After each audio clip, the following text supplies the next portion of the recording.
In last video, we learned about the refraction in various medium, rarer medium, denser medium. Yes. So now that refraction found in nature, there are several phenomena which will be occurs due to the refraction of light. प्रकाशाच्या अपवर्तनामुळे काही नैसर्गिक घटना घडतात. कोणत्या कोणत्या घटना आहेत त्या घटनांविषयी माहिती घेऊया. Phenomenon based on reflection of light.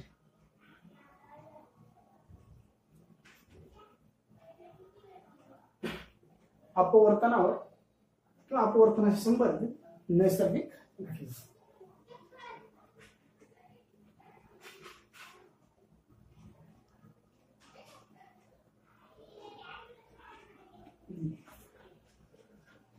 नैसर्गिक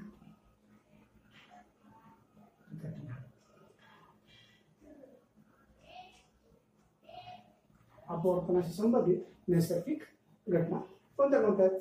सर्वात पहिले त्याआधी घटनाविषयी जाणून घ्या. त्यात पहिला आहे द फॉर्मेशन ऑफ मिरेज. केसाचा पाडा मृगजळाची निर्मिती करा म्हणतो आपण.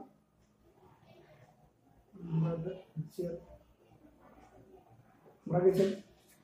So the formation of mirrors.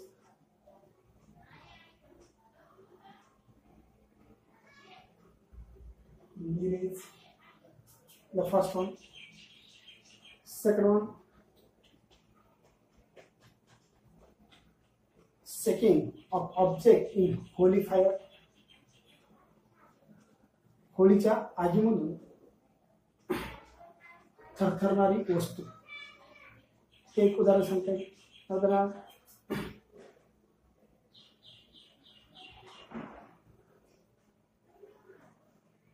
होळीच्या ज्वाला मधून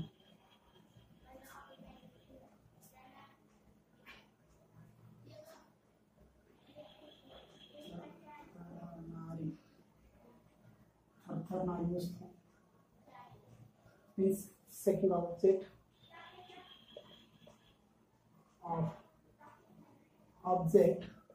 in holy fire. That is the second one. Third one, जे आपल्याला सर्वात जास्त अनुभवायला मिळते असं ट्विंकलिंग ऑफ स्टार म्हणजे ताऱ्याचं लुकलुकणं.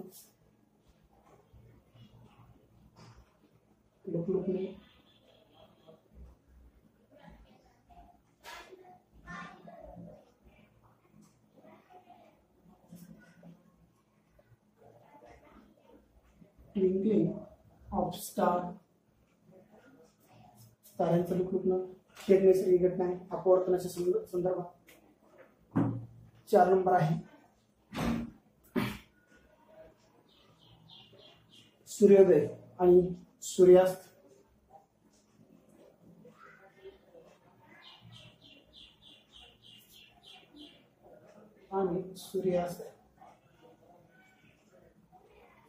हे देखील सूर्योदय आणि सूर्यास्त याच्या संदर्भात देखील काही नैसर्गिक घटना आहे जी की रिफ्रॅक्शनच्या संदर्भात आहे. सूर्योदय जो होतो आणि सूर्यास्त जो होतो यांच्यामध्ये असणारा जो काही मिनिटाचा जो फरक आहे हा देखील एक अपवर्तनाचाच घटक आहे. अपवर्तनाच्या संदर्भात यामधल्या आपण काही गोष्टीविषयी जाणून घेणार आहोत. खास करून मृगजळ कसं निर्माण होतं, होळी फायर मधून एखादा ऑब्जेक्ट थरथरताना का भासतो, ताऱ्याचं लुकलुकणं का असतं, why the stars are twinkle and what is the sunset and sunrise. सूर्योदय आणि सूर्यास्त का असतो अशा काही घटनाविषयी जाणून घेऊया. सर्वात पहिले मृगजळ का असतं याविषयी माहिती घेऊया.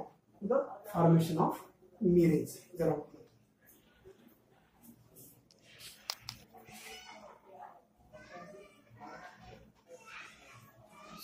Firstly, we learn about the formation of mirrors. मृगजळाची निर्मिती. मृगजळ तयार कसं होतं याबद्दल माहिती घेऊया.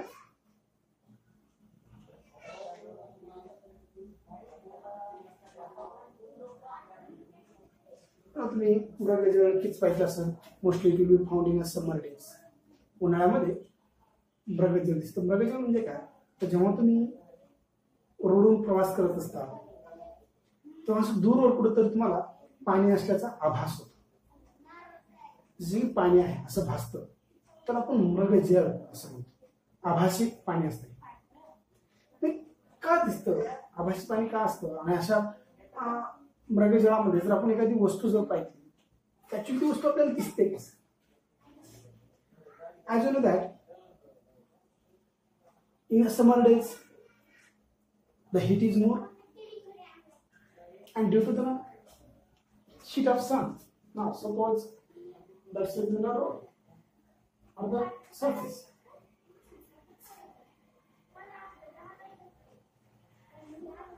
सूर्यप्रकाशाच्या उष्णतेमुळे वाळवंट किंवा रोड या लगतची जी हवा असते ही अधिक उष्ण असते. सो ना दॅट्स सपोज हॉट एअर. हे असतं हॉट एअर, उष्ण हवा, आणि it is a rarer medium. हे असतं विरळ माध्यम. त्याच्या वरची जी हवा आहे नंतर Abu it is a cool air. थंड नसते पण याच्या माध्यमात ही मात्र थोडी थंड असते. So that is a dense energy.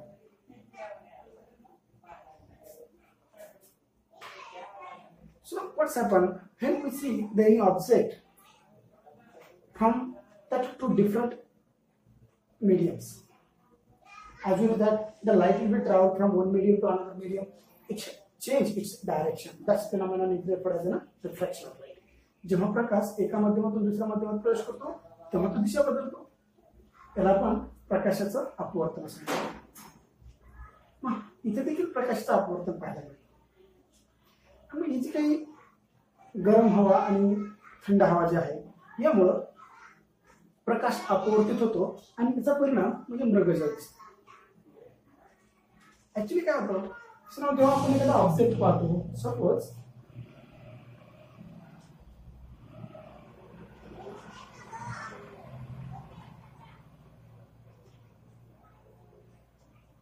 that's the object.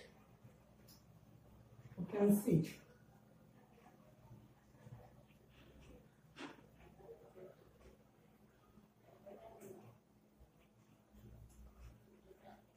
Object. Actually, we see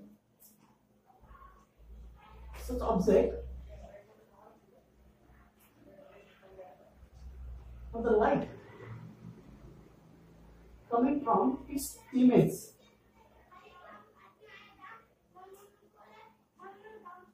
Actually, it is an image of it.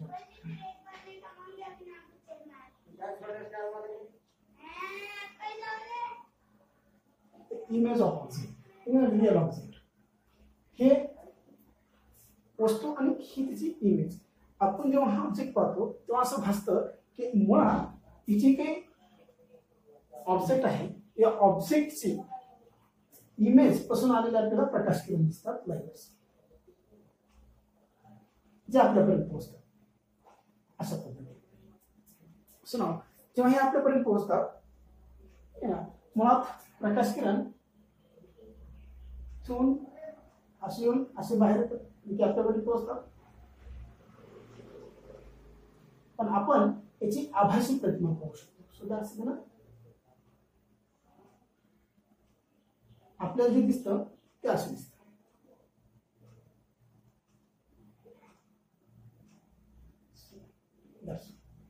You can see it.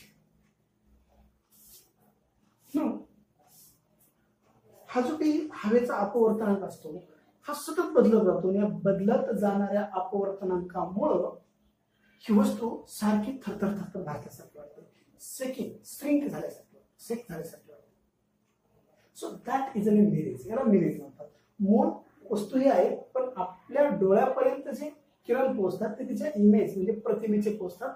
परिणामी ही वस्तू आपल्याला उलटी दिसायला लागते. So that is an mirage formation. The first one. Second one, the setting of object in holy fire. Holi हा एक खूप मोठा सण आहे, प्रत्येकालाच माहिती. जेव्हा तुम्ही होळीभोवती प्रदक्षिणा घालत असता तेव्हा होळीतून एखादी वस्तू जेव्हा तुम्ही पाहता तेव्हा ती थरथर भासल्यासारखी वाटते. ठीक आहे, चला होळीतूनच नाही तर कुठल्याही प्रकारच्या आगीमधून जेव्हा तुम्ही एखादी वस्तू पाहता तेव्हा ती थरथर भासल्यासारखी होते. असं का? So like that one, suppose that should be Holi. आणि जेव्हा ही पेटतं, so that's all the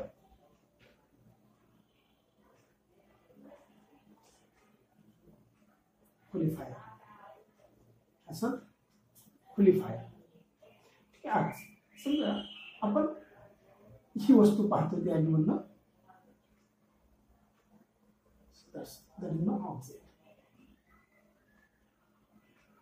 object पाहतो आणि आपण इथं आहोत.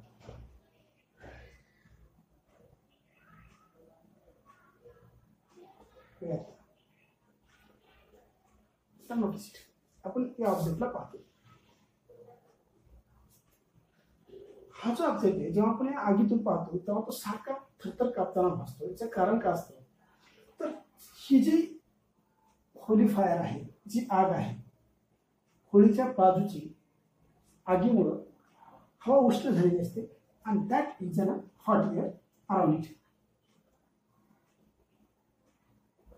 होळीच्या बाजूला गरम हवा असते, उष्ण हवा असते.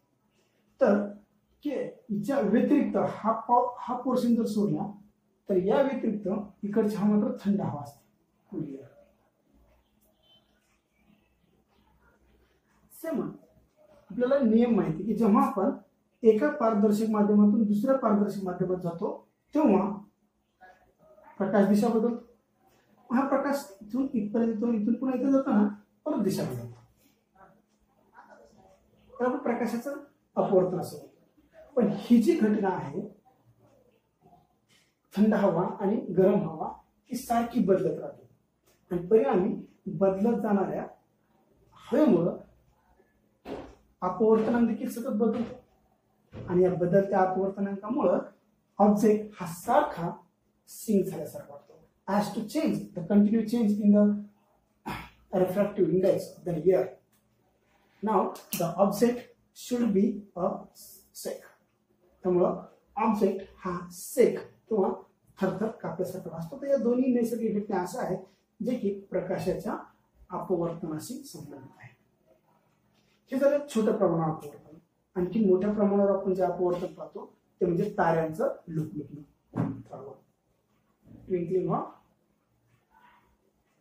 Twinkling of star. ताऱ्यांचं लुकलुकणं.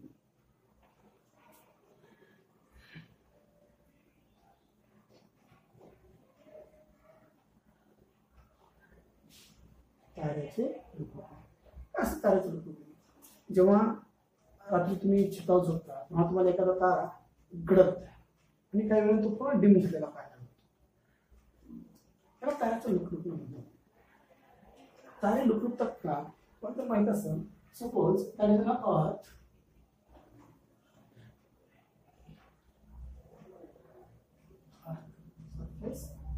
And now, these are our stars. Actually, the stars are away from us, and they are self-luminous. तारे हे स्वयंप्रकाशी असतात आणि अनंत अंतरावर असतात, आपल्यापासून खूप दूर अंतरावर असतात आणि ते स्वयंप्रकाशी असतात. जेव्हा आपण तारा पाहतो तेव्हा ताऱ्यापासून येणारा प्रकाश हा एक बिंदू स्वरूप असतो.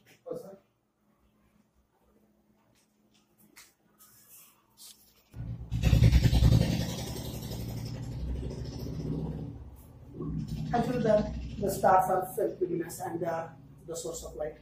Their light is in the form of a point. त्यांच्यापासून येणारा प्रकाश हा एक बिंदू स्वरूप असतो. म्हणजे एकच पॉइंट पाहतो आपण.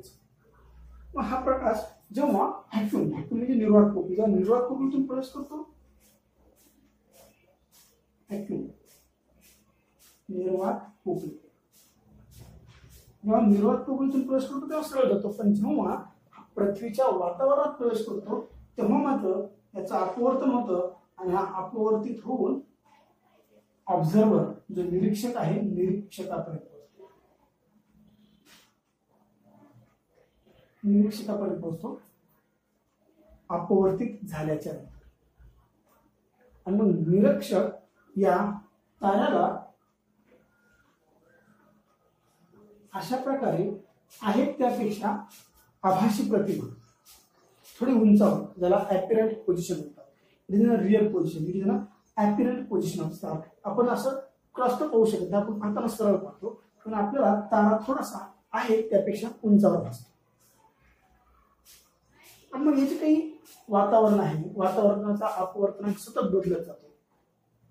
त्यावेळेस अपवर्तनांक वाढल्यामुळं तारा गडद भासतो, it shows in a bright, and sometimes the refractive index which goes down, hence the star becomes dim. Such brightness and dimness of the star is referred as twinkling of star. ताऱ्याचं गडद होणं आणि अंधुक होणं याला ताऱ्याचं लुकलुकणं असं म्हणतात. आणि हे होतं केवळ बदलत जाणाऱ्या अपवर्तनात. हवेचा अपवर्तन सतत बदलत जातो, हवा स्थिर नसते, आणि बदलत जाणाऱ्या अपवर्तनामुळे तारा काही वेळेस अधिक गडद भासतो तर काही वेळेस तो अंधुक भासतो. ताऱ्याच्या याच घटनेला ताऱ्याचं लुकलुकणं असं म्हणतात.